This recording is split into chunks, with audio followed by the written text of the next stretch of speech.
engenheiro Wallace Medeiros, ele que escuta o nosso programa todo dia. Em relação a essa polêmica ainda dos preços dos combustíveis, ele faz a seguinte reflexão: tem que fazer a correlação das estatais existentes em países que são grandes produtores. País que não é grande produtor não consegue regular mercado interno. Aí sim a saída é estimular a concorrência, mas sempre serão reféns da cotação internacional. O mercado não vê com bons olhos, mas a política de composição de preços precisa ser discutida. Há espaço para se custear a operação, remunerar os investidores e ainda garantir a expansão. Agradecer a mensagem, a reflexão do nosso ouvinte Wallace Medeiros. Oi. Obrigado, Wallace, a você. Como nós anunciamos, nós estamos recebendo aqui nos estúdios o doutor Antônio Hortêncio Rocha Neto. Ele é 7º promotor de justiça de João Pessoa, com atribuições na área criminal, já foi secretário-geral do Ministério Público da Paraíba, secretário do Conselho Superior do Ministério Público, membro de várias comissões ligadas ao Ministério Público, já está no Ministério Público há mais de 20 anos, ingressou na instituição em 2000 e já ocupou cargos de promotor de justiça nos municípios de Sumé, Monteiro, Santa Rita, Bahia, João Pessoa, enfim, 20 anos de história. E recentemente foi alçado, venceu uma eleição e foi confirmado pelo governador João Azevedo, procurador-geral do Ministério Público da Paraíba. Filho do desembargador, presidente do Tribunal de Justiça, do Tribunal Regional Eleitoral, desembargador Antônio Elias de Queiroga, da professora da professora Nélia Rocha de Queiroga. Eu fiz essa apresentação porque, como o procurador doutor Hortêncio é muito jovem ainda, talvez os ouvintes aí do interior do estado não conheçam a ligação que ele tem, apesar de não ter Queiroga, com o desembargador Antônio Elias de Queiroga, de quem é filho. Doutor Hortêncio, seja bem-vindo ao F5. Boa tarde.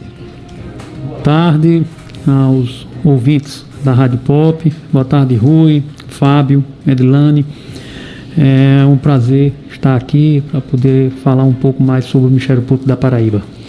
Doutor Hortêncio, vamos começar pelo assunto que está na pauta no dia a dia aí do Congresso Nacional, que é a famosa, como está sendo chamada, a PEC da vingança.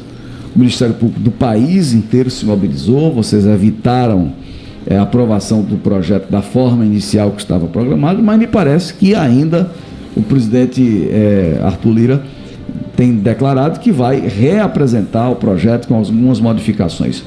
Eu gostaria que o senhor explicasse qual é o que preocupa o Ministério Público do país, que está lá na PEC que foi retirada, e qual foi essa vitória que vocês conseguiram.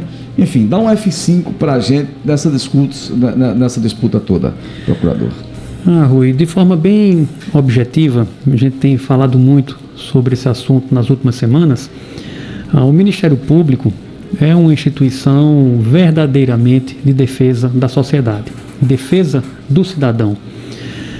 E para essa defesa, o Ministério Público, pela Constituição, conta com algumas garantias, prerrogativas, entre elas a da independência funcional, pela qual o membro do Ministério Público ele é independente na sua atuação, para que ele fique livre de pressões internas e externas. Então, só de forma exemplificativa, um membro do Ministério Público com atuação em qualquer promotoria do Estado, vamos falar uma promotoria do Sertão, de Pombal, ele é independente e este promotor de justiça, ele não está submetido à vontade ou pressões, por exemplo, do próprio Procurador-Geral de Justiça. Do chefe dele. Do chefe da instituição, porque nós somos o chefe administrativo da instituição. É uma independência, é uma blindagem ao exercício do cargo, mas mais do que isso, é uma blindagem da sociedade. Essa garantia é uma garantia muito mais da própria sociedade do que propriamente do membro do Ministério Público.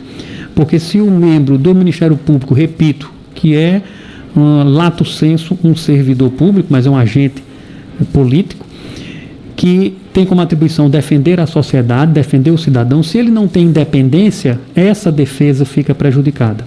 Então, essa garantia nossa de liberdade de atuação, de independência, ela é uma das principais garantias do membro do Ministério Público dentro da sua atuação. E a PEC 5, que é esse tema, o texto trazido na PEC atinge frontalmente a independência do membro do Ministério Público. Foi apresentado inicialmente um texto original, que é o que a gente diz que é um verdadeiro horror esse texto. Ele tem várias e várias regras de ataque à independência do Ministério Público. Esse texto, eu sempre gosto de dizer, entre aspas, ele foi melhorado com vários substitutivos. Foram vários e vários. Durante o dia, até a semana passada, às vezes surgiam 2 ou 3 substitutivos. A cada momento recebíamos um texto diferente, que era uma nova apresentação, buscando tentar melhorar esse texto. Entretanto, sempre permanecendo nele alguns pontos que eram prejudiciais e que eles nunca saíam. Como, por exemplo, que é um ponto bastante atacado por nós, que é a escolha do Corregedor Nacional, Corregedoria que é um órgão de fiscalização e é o órgão que instaura procedimentos contra membros, contra qualquer servidor dentro de cada localidade. Nós temos a Corregedoria Geral, que é a nossa Corregedoria do Ministério Público da Paraíba, e tem a Corregedoria Nacional, que é do Conselho Nacional do Ministério Público. Então, essa Corregedoria Nacional, a escolha dela pelo texto que ficou até o último substitutivo, o Corregedor Nacional é escolhido pela Câmara dos Deputados, em um mandato de 2 anos, e no mandato subsequente pelo Senado, de forma alternada. Em nenhuma instituição, o corregedor é escolhido por órgão externo. O corregedor da Justiça é do Judiciário. O corregedor da Câmara dos Deputados é um deputado. Escolhido por eles. Da polícia é da polícia. Do Exército. E quem escolhe são eles. É uma escolha interna. No caso do Ministério Público também. O corregedor-geral da nossa instituição é um procurador de justiça escolhido pelo Colégio de Procuradores de Justiça. O corregedor nacional é um integrante do Conselho Nacional, oriundo dos Ministérios Públicos, que é a composição. Existem membros do Ministério Público que compõem o Conselho Nacional, e a escolha do Corregedor Nacional é feita entre esses membros que já integram, já foram escolhidos antes para o Conselho Nacional. E a escolha não seria feita dessa forma. Então, esse ponto permaneceu até o final e havia sempre um combate nosso em relação a esse ponto. Então, o substitutivo final não foi aprovado, precisaria de um quórum qualificado. Eram 308 votos, foram obtidos 297, por 11 votos a PEC, o seu substitutivo não foi aprovado. Quando não é aprovado o substitutivo, volta o texto original. Então ainda existe o texto original da PEC. Ou seja, a espada ainda está. A espada ainda está. E que espada? Porque o texto original, ele tem todas aquelas situações que foram até algumas retiradas nos substitutivos, sob um argumento que se passou muito enquanto a gente estava lá, de que havia um acordo com o Ministério Público, que nunca houve. Mas algumas situações foram retiradas, outras numa tentativa de melhora para tentar passar o projeto final, que ainda constava a corregedoria, e também uma composição nova, aumentando o número de integrantes do CNMP, exatamente com maior quantidade de integrantes externos, para que se tivesse uma maioria externa dentro do Conselho Nacional, gerando uma distorção em relação ao próprio CNJ. Então, o texto final não era satisfatório, e o texto inicial que restou, muito menos. Então a gente espera essa conscientização da nossa classe política para, caso seja novamente apresentado, enfim, o texto original ou outro que seja também apresentado, que seja rejeitado. Fábio Adilânia. Deixa eu fazer uma pergunta, aproveitando o ensejo sobre esse assunto da PEC, da vingança, enfim. Doutor Hortêncio, a gente acompanhou o noticiário nacional, os defensores da PEC alegavam, na visão deles, que durante a famosa Operação Lava Jato, houve excessos por parte de procuradores, de pessoal lá do Ministério Público Federal de Curitiba. E os contrários alegam que o objetivo desses defensores é justamente blindar a classe política, alguns deles, inclusive, investigados pela Operação Lava Jato. Qual a sua avaliação desses dois argumentos? O senhor acha que houve excessos, não houve excesso? A Operação Lava Jato, que se notabilizou em todo o país, um grande símbolo de combate à corrupção, agiu dentro da legalidade, podemos dizer assim? E para complementar a pergunta dele, toda instituição tem um órgão de controle. Quem é que controla, de fato, o Ministério Público? Ou o Ministério Público não é passível de um controle? Fábio, excelente pergunta a sua, porque isso foi um verdadeiro jogo, né? uma guerra de argumentos. Isso. O Ministério Público, a pergunta da Edilane também tem um pouco a ver com isso. Primeiramente, eu acho que é interessante responder a pergunta da Edilane, porque com a resposta dela a gente inicia a resposta da sua. O Ministério Público é um órgão que tem bastante controle. Primeiro, o controle interno, feito pelas corregedorias locais. Nós temos uma corregedoria, um corregedor geral, com corregedores auxiliares que fazem correções, fiscalizações. Eu mesmo já fui promotor corregedor por 4 anos na nossa instituição, que a gente fiscaliza a atuação dos demais colegas, o trabalho que é feito. Então, todo e qualquer excesso já é passivo de comunicação às corregedorias locais, que tem essa atribuição para fazer a apuração. Não fosse somente isso, temos a Corregedoria Nacional, que funciona no CNMP.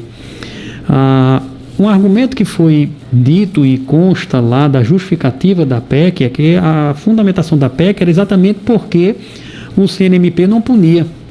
Então temos que alterar o CNMP porque o CNMP não pune os membros do Ministério Público, que não é verdade.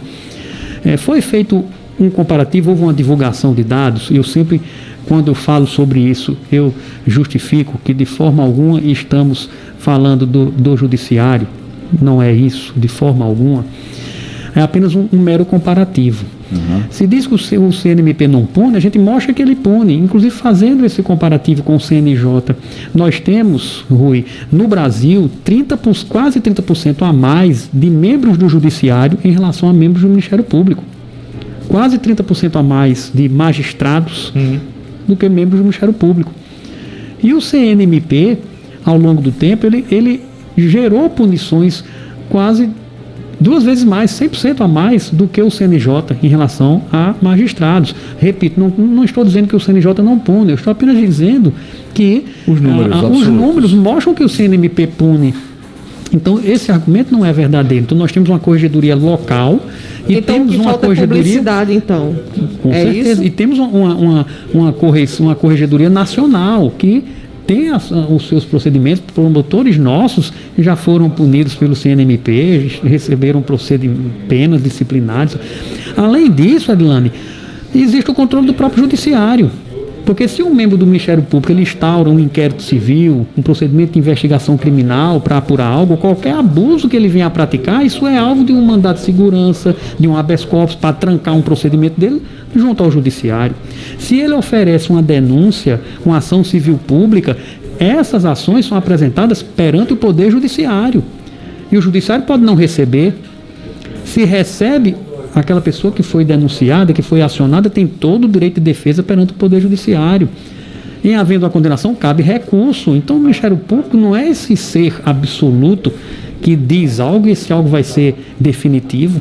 Tudo que a gente faz é submetido ao crivo do Poder Judiciário e que pode, obviamente, revogar as nossas atividades, não conceder algo, haver um recurso e o recurso dá provimento ao que foi pedido pela outra parte. Enfim, há esse controle do próprio Poder Judiciário e qualquer desvio de função que venha a ser identificado, qualquer abuso que venha a ser identificado na atuação do membro do Ministério Público é passível também pelo Poder Judiciário, assim como pelas nossas corregedorias que analisam, tanto a geral, a nossa local, como a Corregedoria Nacional, esses desvios de atuação. Esse argumento, portanto, de que não há essa punição, não é um argumento correto. Então, o que falta é publicidade, então. Também pode-se constatar essa ausência de publicidade, porque o CNMP, e nós também, na nossa corregedoria, a gente faz as nossas apurações. Então, não é por esse motivo. A questão e como é que o cidadão consegue ter acesso à informação de que procurador ou promotor X recebeu um X punição por seu órgão de controle? Não, isso é publicado, o próprio CNMP tem um site, que é pesquisado pela internet, em que toda vez que há um julgamento, se não há uma questão sigilosa, é divulgado. E é publicado nos diários oficiais, como toda e qualquer ação judicial, ela é publicada. Também no nosso próprio Ministério Público há a publicação. Então não é nesse aspecto que a PEC teria como o argumento para ser aprovada. Deputados ou políticos que defendiam, que foi o caso que Fábio perguntou, com esse argumento de que houve alguns excessos em operações. Primeiro que eu entendo que as operações são sempre muito bem-vindas.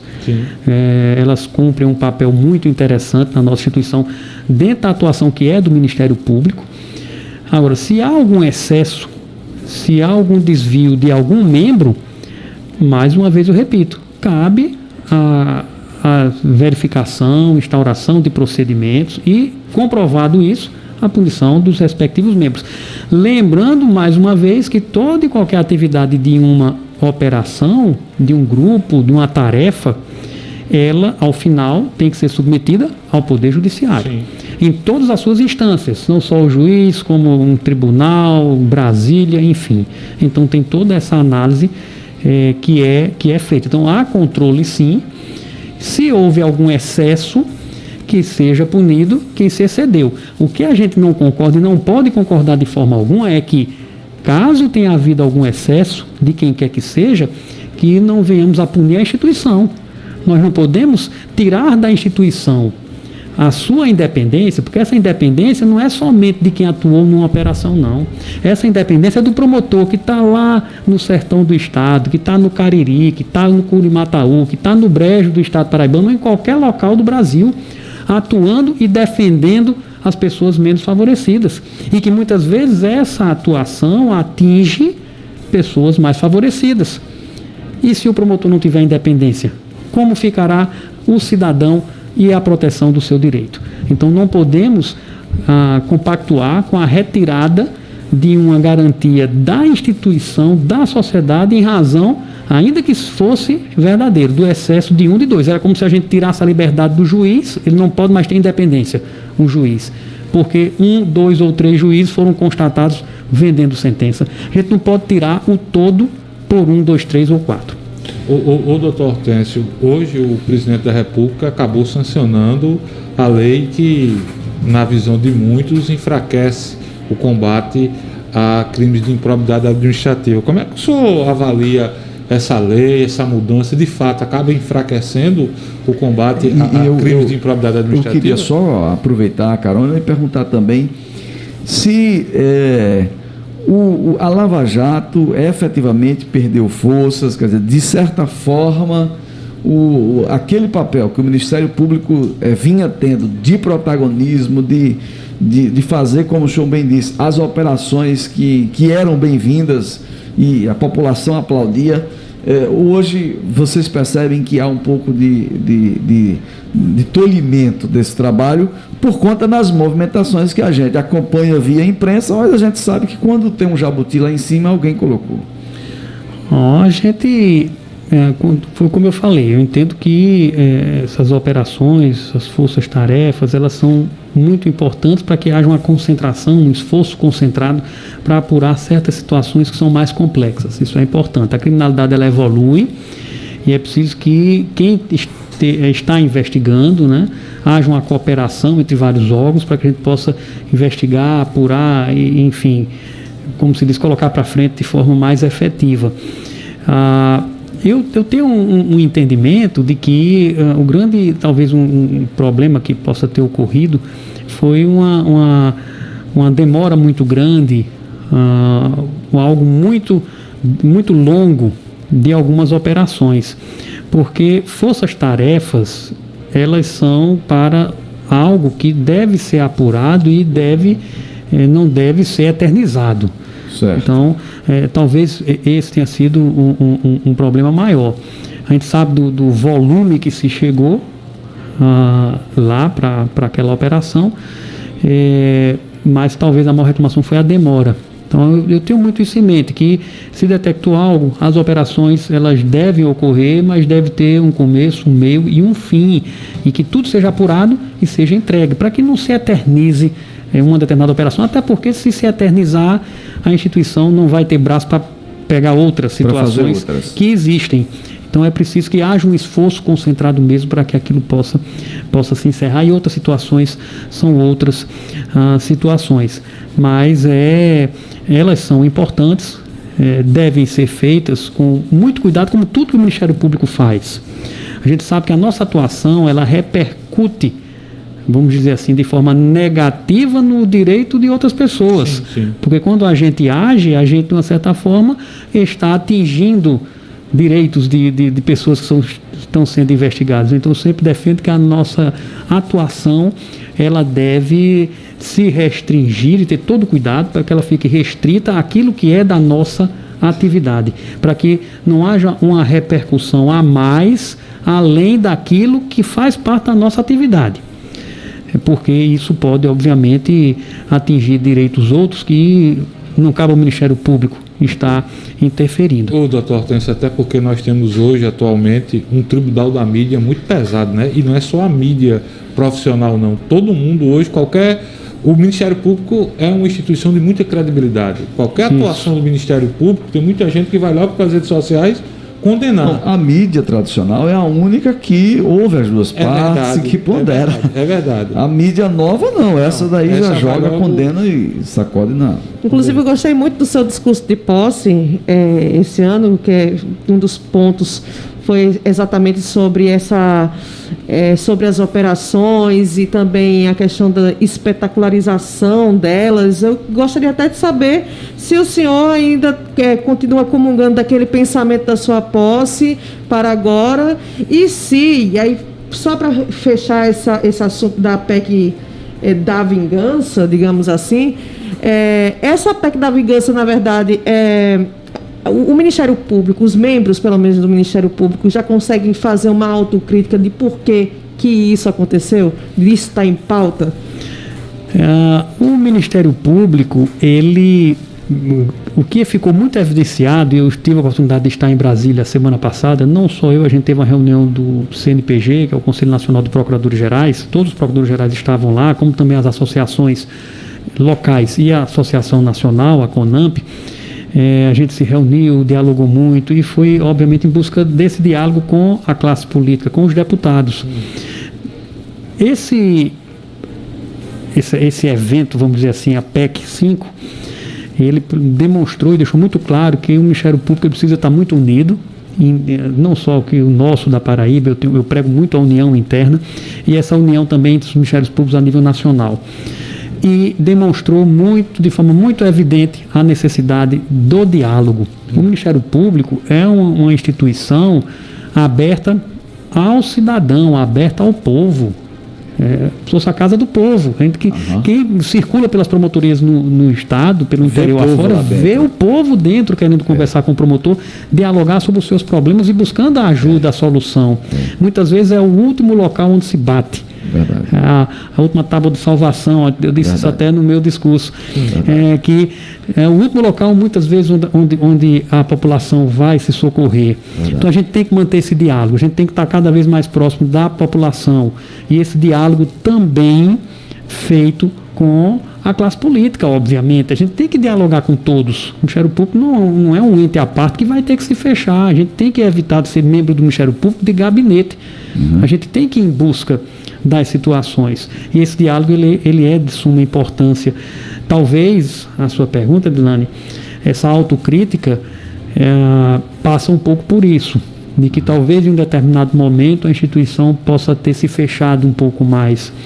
E isso deixou bem evidente que a gente não pode se fechar. A gente tem que estar aberto ao diálogo com o povo, que é o nosso patrão. Tem que estar aberto ao diálogo com toda a sociedade civil e, obviamente, com a classe política. Que é representante desse patrão, né? Exatamente.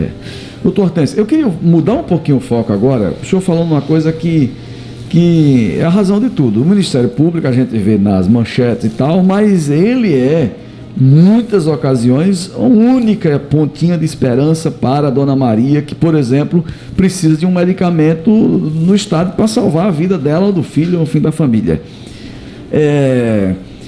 Como é que é hoje? O judiciário teve que, até por questão de contingência, de recurso e tal, fechar algumas comarcas. Mas, em compensação, com o advento da pandemia, quer dizer, as audiências remotas, elas, a meu ver, eu não sei se é uma impressão, mas podem ter, talvez, resolvido um pouco esse problema.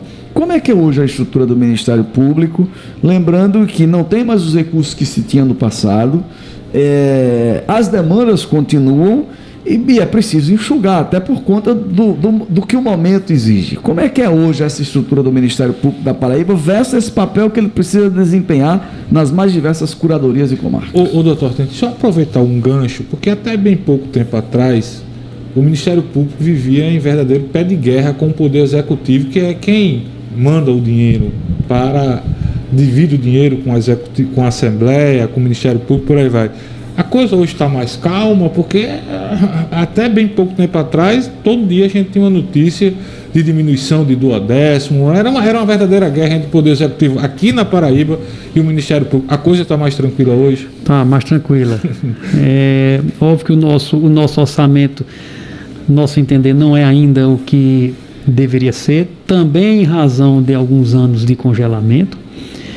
Se não tivesse havido o congelamento hoje, a gente teria um orçamento melhor, mas atualmente o repasse está tranquilo e a correção, um reajuste do orçamento da forma como foi acordado, pactuado, né, por todos, está tranquilo em relação, existe a reunião em relação de poderes ainda, doutor Hortêncio? Sim, a gente, pelo menos, vez por outra, acontece, principalmente nessas questões, até para a gente traçar essas metas de crescimento, né? Okay. Esses índices que são aplicados com relação à LDO.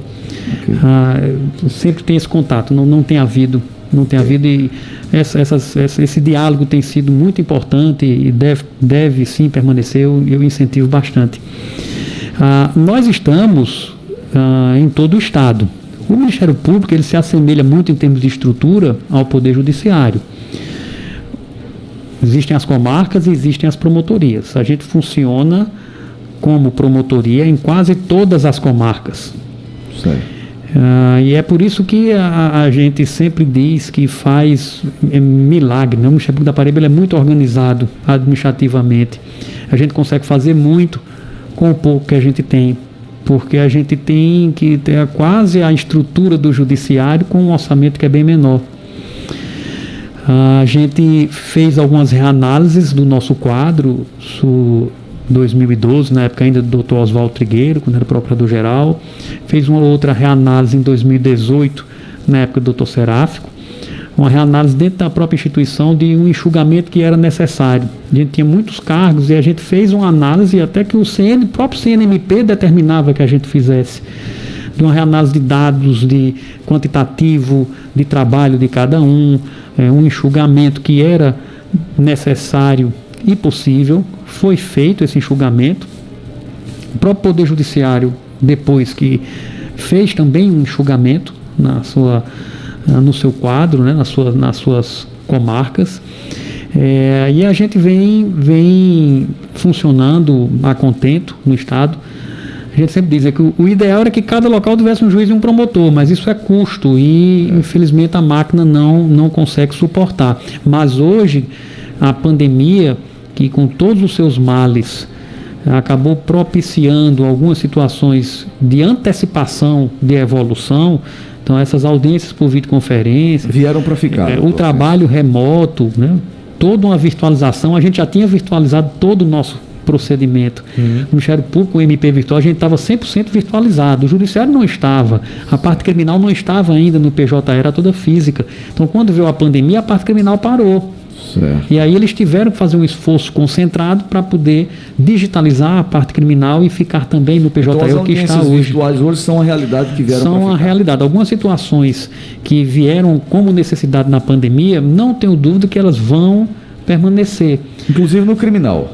Inclusive no criminal. Algumas audiências feitas de forma remota é impressionante. Elas conseguem ser feitas muito mais rapidamente de forma remota do que se fosse presencial. Você imagine, Rui, um processo em que temos vários réus, tem advogado de outro estado, testemunhas em outro estado, tem que mandar precatória, intimar todo mundo para comparecer numa audiência na outra, isso levava tempo. E custo, né? E custo. Eu tive ciência de casos do interior, um promotor amigo nosso informou que, salvo engano, um processo da comarca de Sousa, que tinha essa situação e que poucas semanas eles conseguiram fazer 2 ou 3 audiências que levaria meses ou até anos para serem feitas, se fosse da forma presencial. Imagina. Então, isso gera uma aceleração e a tecnologia ela vem para facilitar. Já tem um dado de 10%, 15%, 20%? Isso. O próprio Poder Judiciário foi divulgado, até na época do presidente, doutor Márcio Murilo, ele divulgou um aumento da produtividade que existiu com a própria virtualização. Rui, são 13h55. Em respeito ao nosso ouvinte, a gente vai colocar pelo menos uma pergunta para o doutor Hortêncio, do nosso ouvinte pelo WhatsApp. Eu ainda tenho 2 perguntas para fazer ao doutor Hortêncio, mas acho que minhas perguntas vão ser fáceis e serem rápidas de serem respondidas. Vamos priorizar esse ouvinte. Alô, boa tarde. Boa tarde, Rádio Pop, Rafael Jaburu. Eu queria perguntar ao doutor Hortêncio se um código de ética, que o Ministério Público não tem um código de ética para eles obedecerem, certo? A PEC propõe isso, é um código de ética para eles obedecerem. Se o código de ética não seria suficiente para barrar atitudes ilegais. Por exemplo, deixa eu falar só uma atitude, algumas atitudes. Um procurador da Lava Jato em Curitiba fez um outdoor de autopromoção, né, da operação. Depois descobriu que ele colocou o nome do laranja, depois ele acabou assumindo, e eu fiquei atento para essa votação no Conselho Nacional do Ministério Público. E eu terminei assistindo que os procuradores, mesmo concordando que os 11 membros do Conselho Nacional, mesmo concordando que era um ato de improbidade administrativa, alguns procuradores, né, que estavam no Conselho Nacional, que eram membros do Conselho Nacional do Ministério Público, pediram apenas o simples afastamento, um pedido de 90 dias, aí um achou muito um exagero, vamos afastar só por 16 dias, mesmo sendo um ato de improbidade administrativa, viu? Ah, não, é muito, tal, 16 dias. Aí baixaram para 16 dias essa punição. Aí eu sei que foi obrigado a representante da OAB dizer que não, ato de improbidade é demissão do cargo. Aí ela votou por demissão, mais uns membros que não eram do Ministério Público, foi da Câmara, do Senado, ou seja, 3, foi do Ministério Público Militar e outro membro que votou, que eu não me lembro qual foi, que votou pela demissão. Eu sei que no voto de Minerva teve que se votar pela demissão, que não é, inclusive, imediata, viu? Outra coisa também que eu acho assim, que um código de ética poderia frear essas condutas dos procuradores esses diálogos, cara, que foi divulgado no Intercept. A gente vê um grupo de procuradores num grupo de WhatsApp pegando até prova, até testemunha com o juiz. Entendeu? Isso não é errado, não fere os princípios do direito penal, não. O procurador está num grupo de mensagem que até agora a gente não viu nenhuma punição para aqueles procuradores da Lava Jato que estavam nesse grupo com o juiz, no caso da Operação Lava Jato, no caso de Lula, né, culminando, pedindo, falando hora até de despacho, que ia dar o despacho, pedindo para melhorar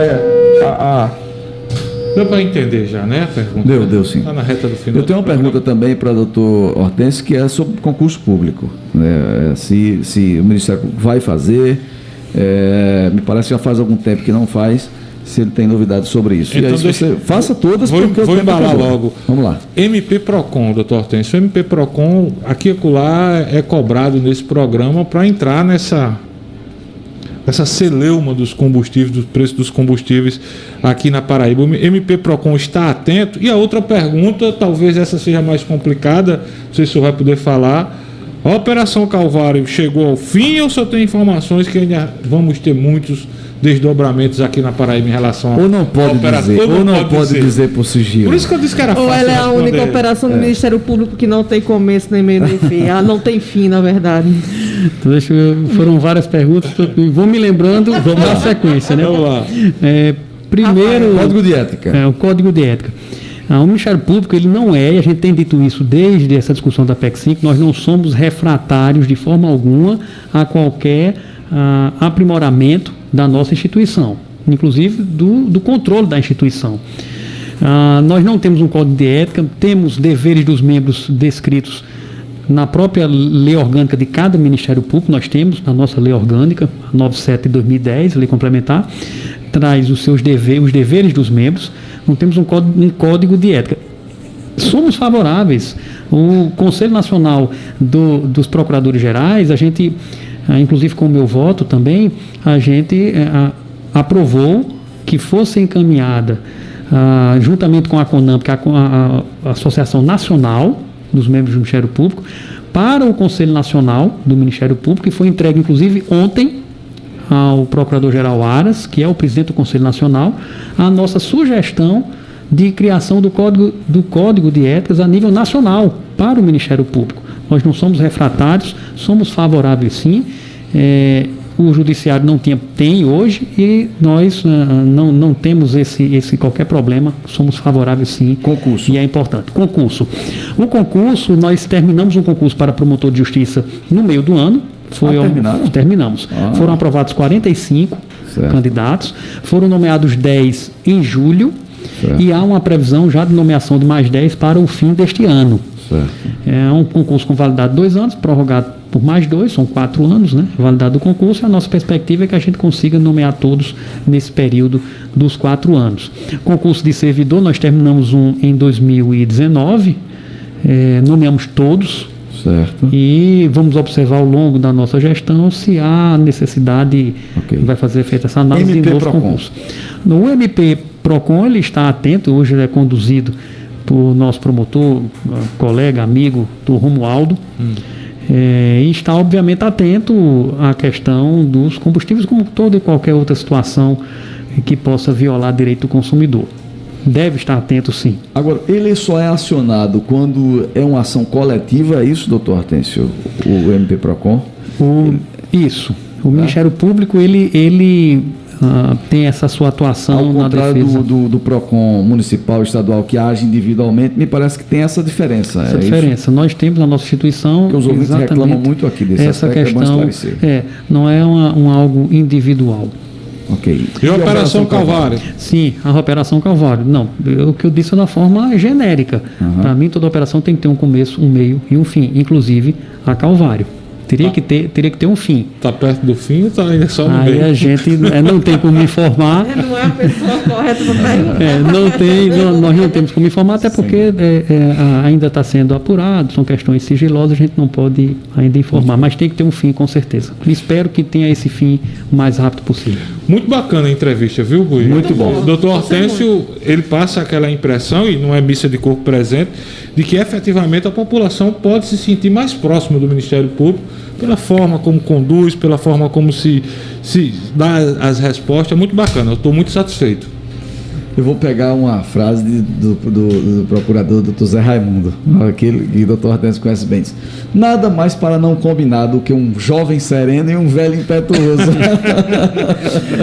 Eu queria agradecer a oportunidade desse diálogo, faz parte do Ministério Público, como eu falei, ter esse diálogo com a sociedade, e deixo essa minha frase, esse pensamento final para toda a população paraibana, que o Ministério Público, em todos os recantos do Estado, do Alto Sertão ao Litoral, está de portas abertas para ouvir a população, os seus reclamos e buscar, dentro das nossas atividades, das nossas possibilidades, a resolução desses problemas sociais.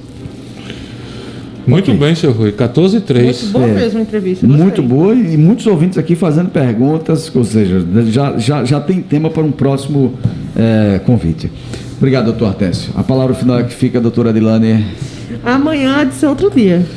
Fabão. Dizer que hoje o Botafogo enfrenta o Vitória da Bahia nas eliminatórias da Copa do Nordeste, jogo às 21 horas e 30 minutos no estádio Almedão. O Botafogo deve utilizar um time misto, porque o foco do Botafogo é o acesso à Série B do Campeonato Brasileiro. Novas informações aqui na Pop, às 6 da noite, com Aaron Cid, o Alisson Bezerra e a equipe, e amanhã, às 6 horas, com Adelton Alves e Edmilson Pereira e o nosso Luciano Coxinha. A partir de agora, uma música atrás da outra até às 6 da noite.